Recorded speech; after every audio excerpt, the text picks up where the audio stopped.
Olá, internautas da S News. Hoje nós vamos entrevistar o professor Flori Antônio Tasca. Ele também é doutor em Direito pela Universidade do Paraná e fundador do grupo ufológico Pato Branco Patovni, lá do estado do Paraná. Isso porque a casuística ufológica tem aumentado no Brasil e no mundo, principalmente, durante a fase da pandemia. E muitas pessoas estão se perguntando o que está acontecendo. Agora, essa semana também, o Pentágono reconheceu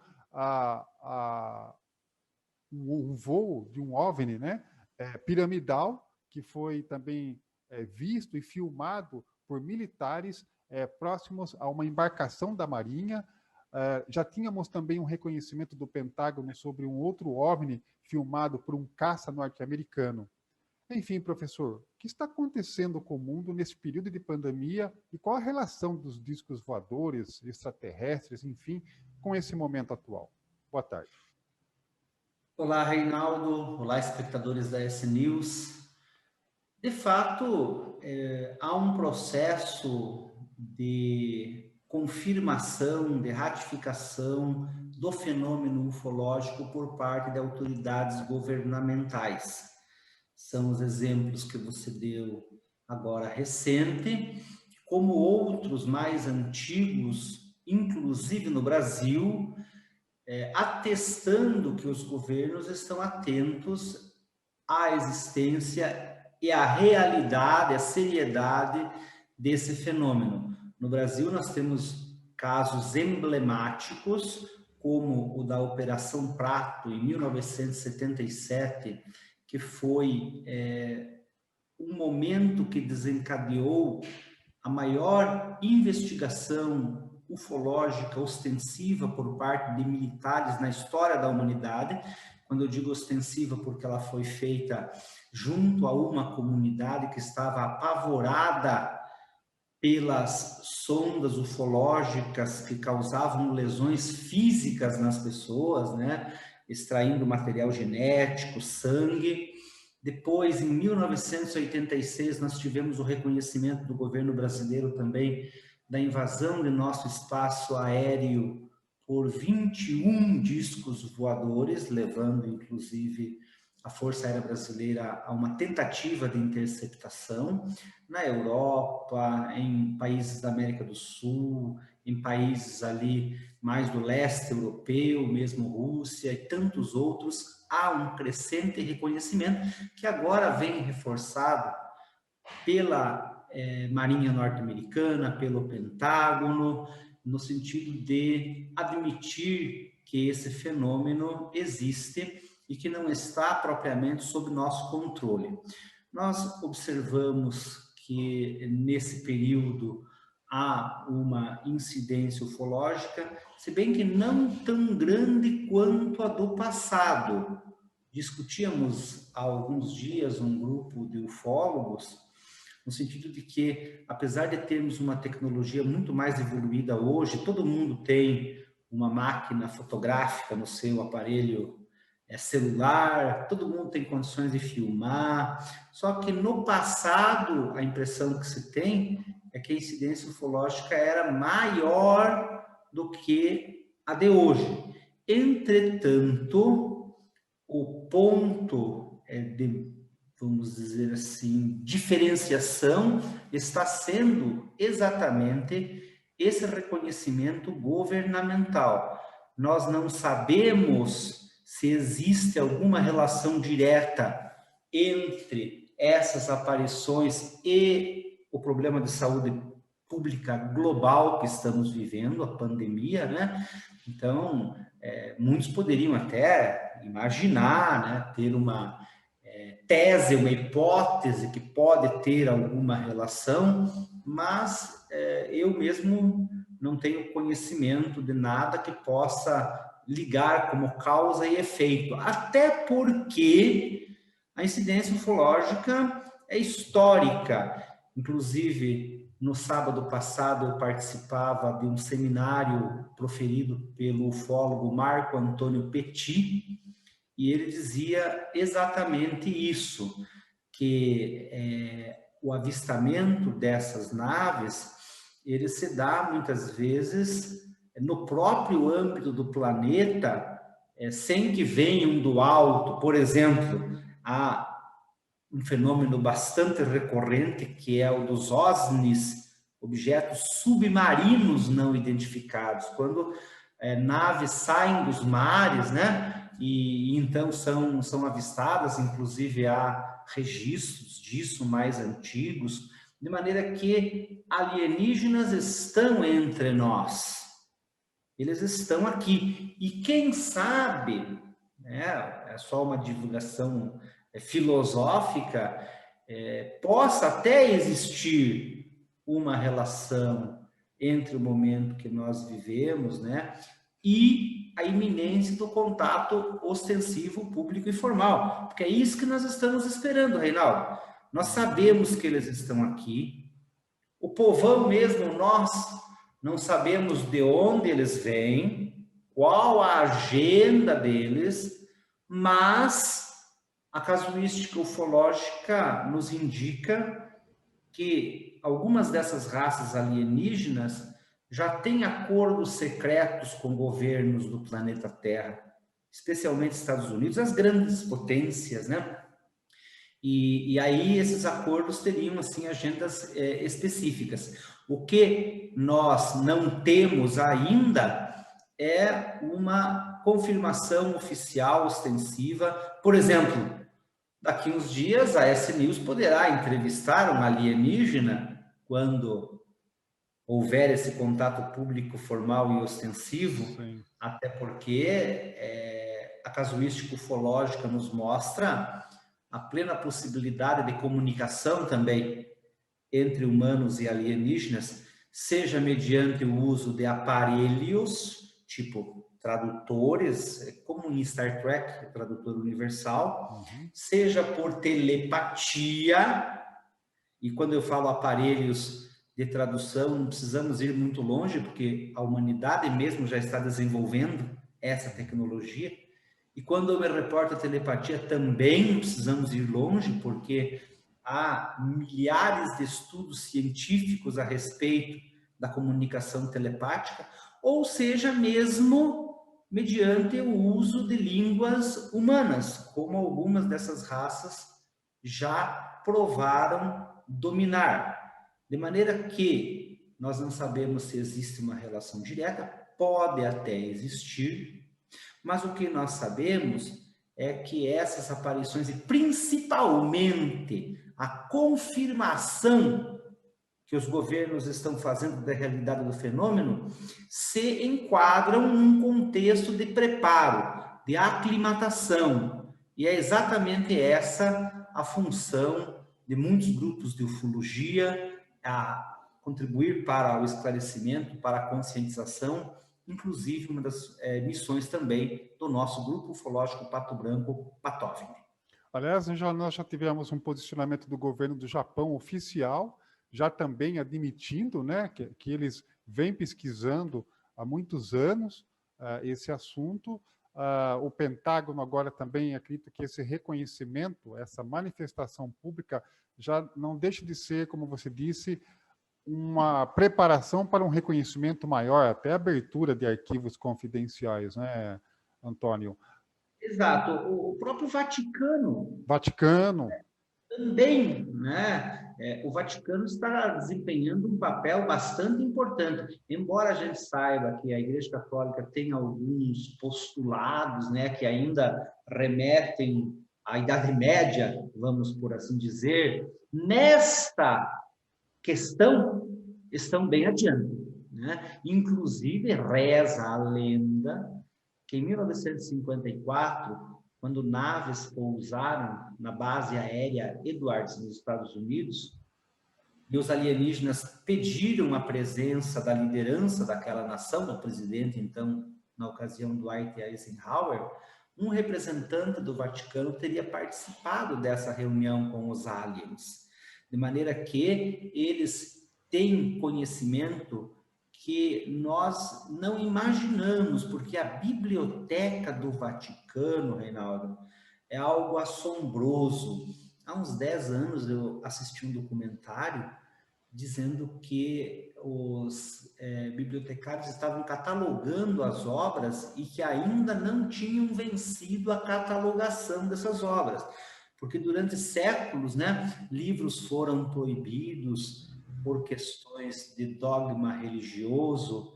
A Inquisição, né, tinha o Index, que era aquele índice, lista de livros proibidos, só que todos esses livros proibidos tiveram também uma retenção na Biblioteca do Vaticano, de maneira que o conhecimento que eles têm, inclusive sobre a presença alienígena no planeta Terra, talvez supere até, pelo menos em relação aos fenômenos antigos, o conhecimento que tem autoridades governamentais, porque a história da ufologia nos mostra, inclusive isso é retratado em arte, há muitos quadros pintando a presença de objetos voadores estranhos, né?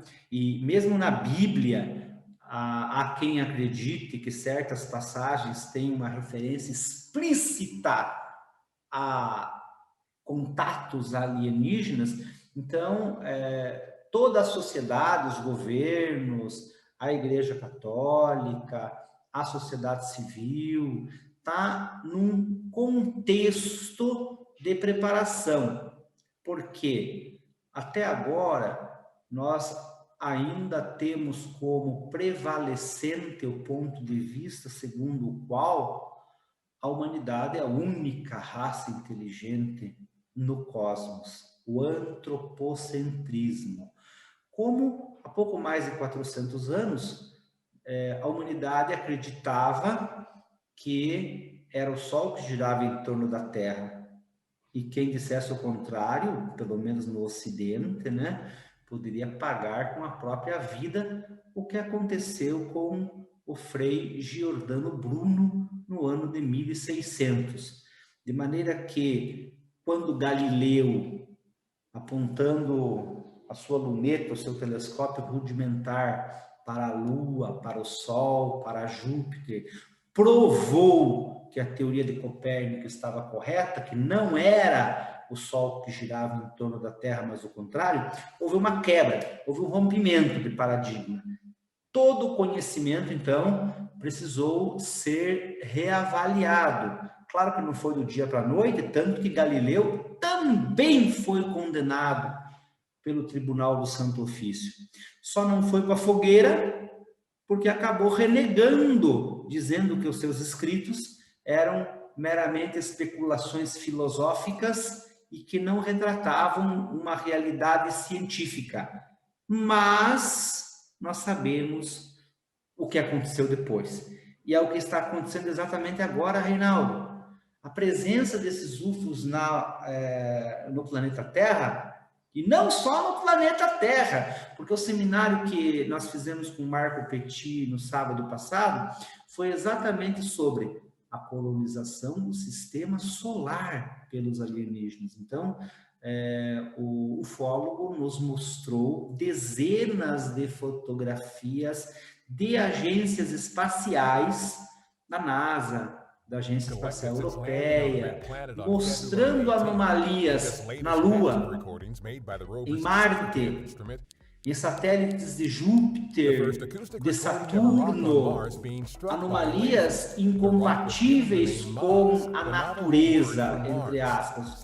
Vale dizer, indícios de artefatos tecnológicos, de ruínas, por exemplo, existentes na Lua e em Marte, de maneira que eles estão aqui no planeta e em todo o sistema, como ademais em todo lugar. Porque, segundo as estimativas da equação do astrofísico Frank Drake, na Via Láctea deve existir em torno de 25 mil civilizações.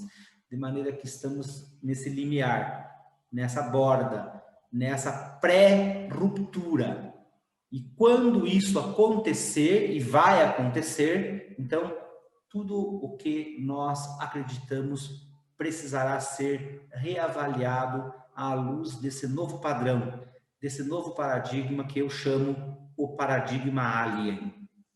Para concluir, professor, em primeiro lugar também, como que as pessoas podem acompanhar o Grupo Patófone, saber das últimas informações, seminários, eventos, cursos, palestras?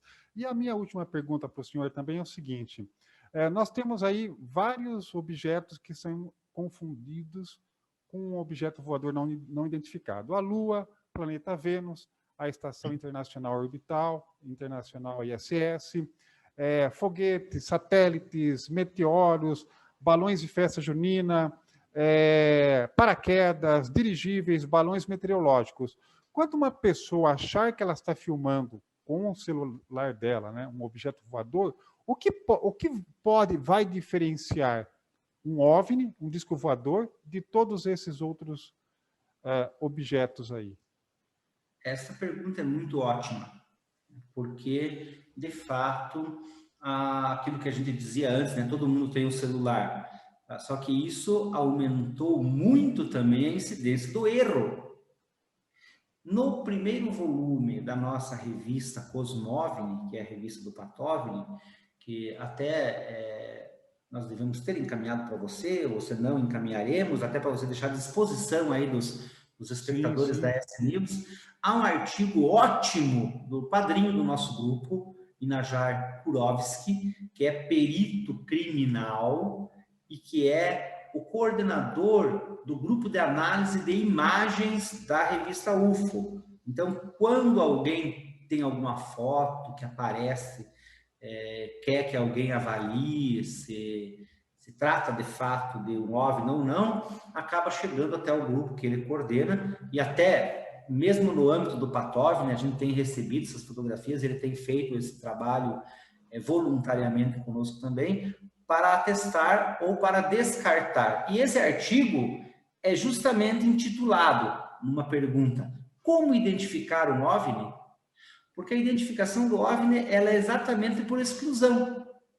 Se nós dizemos que OVNI é objeto voador não identificado, se for a Estação Espacial Internacional, ele estará identificado. Então, não é. Um fenômeno meteorológico, um inseto que passou em frente à lente, pássaro, é muito comum o pessoal tirar a fotografia e reputar como um OVNI e no final é um pássaro. É um fenômeno astronômico. Os satélites do Starlink, você não lembra, alguns meses, que deu uma onda, né? Tá todo mundo do Elon Musk. Exato, via toda aquela, né? Aquela fileira. Então agora é invasão extraterrestre. Nada disso, não era, né? Então, assim, eu não sou perito, porque quando faz um filminho ou uma fotografia, há mecanismos tecnológicos para aferir a autenticidade dessa imagem, e muitas vezes até o pessoal se anima e compartilha em redes sociais, a imagem perde muita qualidade, torna até impossível uma verificação técnica, né? Agora, é muito importante ter o pé no chão. Claro, há fotos legítimas, inclusive aquelas feitas lá no passado, em 77, na Operação Prato, por exemplo. Há outras fotos excelentes, inclusive no ano de 54 também, se eu não me engano, um OVNI apareceu sobre os céus de Curitiba. E foram feitas fotografias perfeitas, porque ele ficou horas pairando sobre a cidade, perfeitamente visível, né? Fotografias legítimas que foram publicadas, deu maior repercussão mundial na época, né? De maneira que essa identificação não é fácil, mas esse artigo do Tony Najar Kurovski, que eu gostaria até que você disponibilizasse também. Vamos disponibilizar aqui, sim. O pessoal aí, ele ajuda bastante a esclarecer. E para encerrar, Patóvni, né? Nós temos um grupo de Facebook, Patóvni, nós temos um grupo de WhatsApp, agora as reuniões presenciais estão limitadas por conta da pandemia, mas que ótimo que você lembrou, porque vem aí o terceiro Cosmovni, encontro de cosmologia e de ufologia do Patóvni. Então, no dia 6 de maio, sempre à noite, né, 19h30, pela plataforma Zoom, mas eu já mando também o material de divulgação para você deixar aí os teus espectadores alertados, porque é um evento gratuito. Há uma limitação de vagas só por conta da plataforma, né? Então provavelmente serão 100 vagas. Mas no dia 6 vai falar o Marco Petit. Ele aceitou participar, ele que já não está participando muito mais, né, desses eventos assim abertos, porque ele tem um trabalho próprio dele, onde ele desenvolve, né, uma pesquisa já há muitos anos, uma seriedade assim, realmente fora de dúvida. Ele estará conosco no dia 6 e ele vai falar justamente sobre a presença alienígena aqui no nosso planeta, no nosso sistema. Aí no dia 7 vai falar o Ricardo Varela, que é engenheiro do Instituto Nacional de Pesquisas Espaciais. Ele vai nos brindar com uma palestra sobre astronomia, cosmologia, cujo título será definido em breve. No dia 8 falo eu sobre exopolítica. Então, quem quiser saber um pouquinho mais do que seja a exopolítica, sua importância nesse contexto todo de transformação que nós estamos vivendo agora, fica também convidado a participar conosco. Evento gratuito, evento da mais alta qualidade. Você esteve conosco no segundo Cosmóvini, né? E vamos estar nesse, se Deus quiser também, muito importante. Ótimo. E é um trabalho, assim, muito sério. São pessoas de altíssima qualificação que estão nos ajudando no Patovni.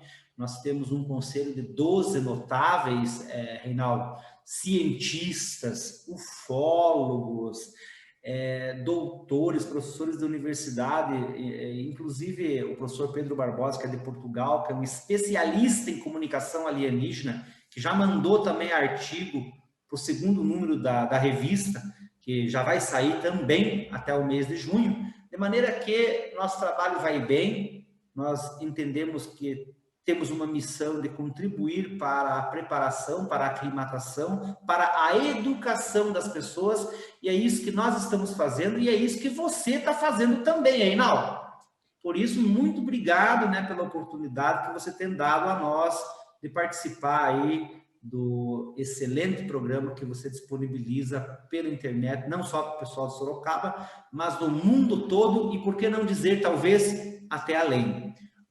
Se Deus quiser, com certeza, Antônia. É por isso mesmo que a gente sempre quer, a gente sempre busca referências sérias, corretas e profissionais para tratar desse assunto. Por isso que você, internauta da S News, pode acompanhar aí como pensa o professor Flório Antônio Tasca, um pesquisador ufológico seríssimo. Acompanhe o Grupo Patovni no Facebook, no Instagram, participe desse terceiro evento que vai acontecer agora no dia 6 de maio, que está aí disponibilizado na tela também. Se você quiser saber sobre ufologia, principalmente agora, né, professor, em tempos de fake news, é fundamental você saber acompanhar os grupos sérios ufológicos no Brasil. O Grupo Patovni é um deles. Aqui em Sorocaba nós temos o Grupo GEPUS, né, do Marco Aurélio Leal também, que também... Tem a nosso conselheiro, inclusive, o Marcão. Inclusive, é Marcão, né, conselheiro seu aí, porque senão... O assunto já é delicado, né, professor? Se as pessoas se basearem em fake news e em mentiras, notícias enganosas sobre ufologia, a situação é pior, o pânico é maior também, né? Principalmente, como o professor disse agora, nesse momento que está havendo uma preparação futura, sim, da humanidade terrestre para futuros contatos extraterrestres. Então, nós falamos com o professor Flório Antônio Tasca, ele que também é doutor em Direito pela Universidade do Paraná e fundador do grupo ufológico Patovni Pato Branco, lá do estado do Paraná. Muito obrigado e parabéns pelo seu excelentíssimo trabalho, professor. Eu agradeço e deixo a você e a todos os meus votos de vida longa e próspera.